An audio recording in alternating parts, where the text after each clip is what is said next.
Recently finance minister Nirmala Sitharaman ने अपनी budget speech में एंजल टैक्स को रिमूव करने की बात की। इस मूव को काफ़ी सारे इन्वेस्टर्स, वनबी स्टार्टअप फाउंडर्स, एंटरप्रेन्योर्स के द्वारा वेलकम किया गया।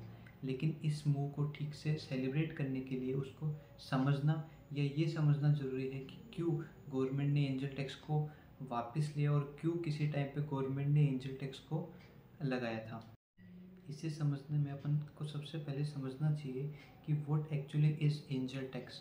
अभी जो निर्मला सीतारमन ने बजट स्पीच दी उसमें उन्होंने कहा the so called angel tax shall be abolish for all class of investors. उसमें दो बातें बहुत इंपॉर्टेंट है जो समझने की है कि सो कॉल्ड एंजल टैक्स और for all kind of investors. For all kind of investor अपन समझेंगे पॉइंट 4 में। पहले अपन समझते हैं सो कॉल्ड एंजल टैक्स।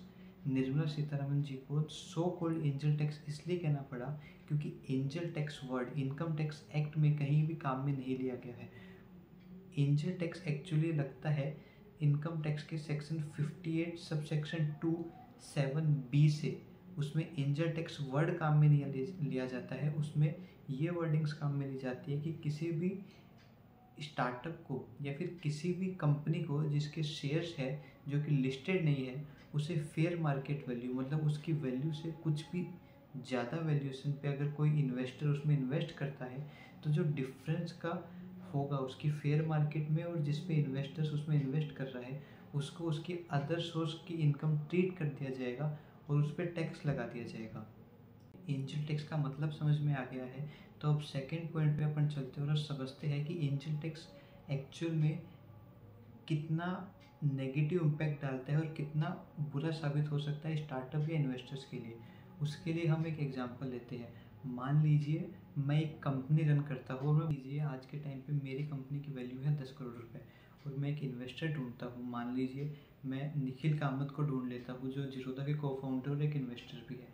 वह मेरी कंपनी में इन्वेस्ट करने को तैयार हो जाते हैं पर वह मेरी कंपनी का 20% हिस्सा लेना चाहते हैं। मान लीजिए 25 करोड़ की वैल्यूएशन में, मतलब वो 20% शेयर्स के बदले मुझे 5 करोड़ देने के तैयार है। लेकिन मेरी कंपनी की आज की फेयर मार्केट वैल्यू 10 करोड़ है तो 10 करोड़ के हिसाब से 20% की वैल्यू होनी चाहिए थी 2 करोड़, मुझे मिल रहे हैं 5 करोड़। तो जो डिफरेंस है 3 करोड़ का वो एक्चुअली मेरा प्रॉफिट नहीं है, मेरा वैल्यूएशन में इंक्रीज हो रहा है जो स्टार्टअप के लिए कॉमन चीज़ है वैल्यू धीरे धीरे इंक्रीज होना। पर गवर्नमेंट एंजल टैक्स के थ्रू क्या करती थी, वो जो 5 करोड़ मुझे मिल रहे हैं 2 करोड़ के शेयर्स के लिए, जो 3 करोड़ है उसे मेरी इनकम कंसिडर कर लेती थी। तो वो इनकम फ्रॉम अदर सोर्सेज में चला जाता था जिस पे टैक्स की रेट लगती थी 30%, उसके ऊपर 3% सेस लगता था। जो नेट टैक्स की रेट मेरे को लगती थी वो मुझे लगती थी 30.9%। तो इस केस में जब मेरे को 3 करोड़ का वो कैपिटल 3 करोड़ का अदर सोर्सेज में मेरी इनकम कंसिडर कर रहे हैं तो इस पर मेरा टैक्स लग जाएगा 92 लाख के अराउंड। तो जो मुझे 5 करोड़ मिलने वाले थे वो लगभग मुझे 4 करोड़ ही मिल पाएंगे। लगभग उसमें से 1 करोड़ का एलिमेंट सरकार को एज ए टैक्स मुझे देना पड़ेगा। यहाँ पे बात ध्यान रखनी ज़रूरी है, जो मैं टैक्स दे रहा हूँ यहाँ पे मेरी कोई इनकम नहीं हुई है उसके बावजूद मुझे टैक्स देना पड़ रहा है।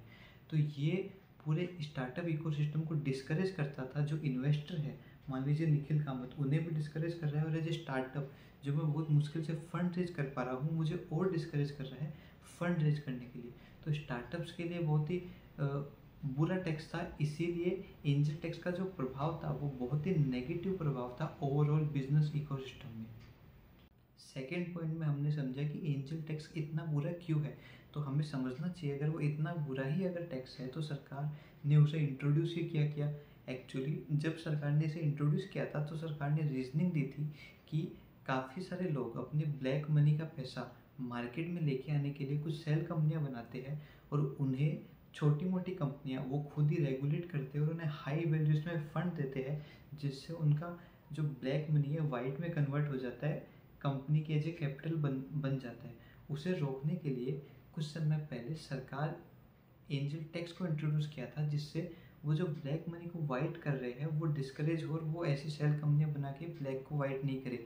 पर एक्चुअली इसका ज़्यादा जो पॉजिटिव इम्पैक्ट है वो देखने को नहीं मिला, नेगेटिव इम्पैक्ट काफ़ी देखने को मिला जो नेट काफ़ी नेगेटिवली इफेक्ट किया उसने स्टार्टअप इकोसिस्टम को।